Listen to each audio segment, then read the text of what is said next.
Bonjour à tous, on se retrouve aujourd'hui pour la présentation d'un nouveau jeu de cartes.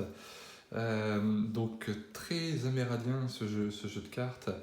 Voilà, Native American Oracle Cards, qui est un jeu de 33 cartes. En termes de budget, je ne l'ai pas, il n'est pas référencé sur la boîte. Par contre, vous pourrez aller chercher sur Facebook Los Scarabeo Tarot ou le site www.loscarabeo.com. Voilà, là vous aurez toutes les informations, je pense, par rapport à ce produit. Donc on a une jolie boîte, comme on pourrait retrouver sur les jeux d'Orient Virtu. Hein. Donc vous voyez le faucon qui est mis en valeur, l'indien ou amérindien, à voir. On a un book d'explication en plusieurs langues, hein, c'est pas que anglais, français, non, bien au-delà. On l'a en américain, on l'a en espagnol, en italien, en français, en allemand et, si je dis pas de bêtises, peut-être en norvégien. C'est fort probable, je ne suis pas un spécialiste des drapeaux. Cela dit, donc tout est traduit.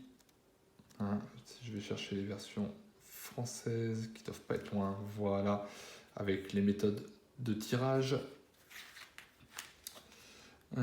les significations de chaque carte, relativement courtes, mais bon, voilà.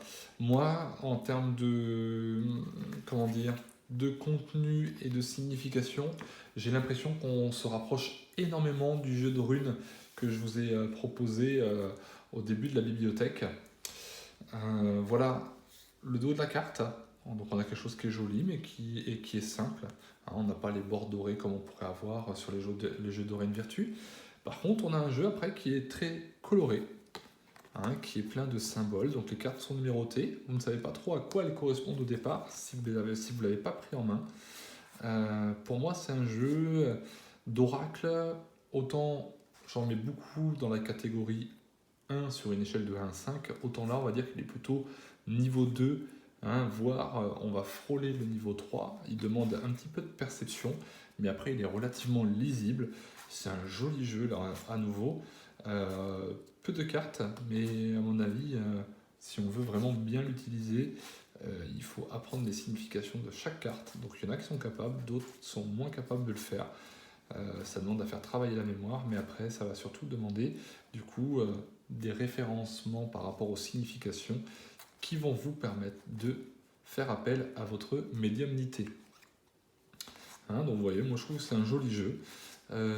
En main, il glisse un petit peu moins que les autres, hein, je ne vous cache pas. Voilà, c'est pas les mêmes qualités de cartes, mais bon, après, c'est pas une grosse boîte, j'ai l'impression, qui fournit ce jeu. Moi, je le trouve très très intéressant. Il va vraiment vous permettre de travailler en développement personnel. Et donc ça, c'est vraiment un jeu qui s'adresse pour moi aux chamans.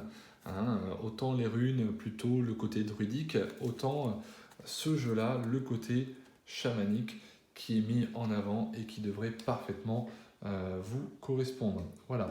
Écoutez, j'espère qu'avec ces quelques minutes, on a fait le tour du jeu. Ça vous donne votre intuition ou non pour aller le chercher.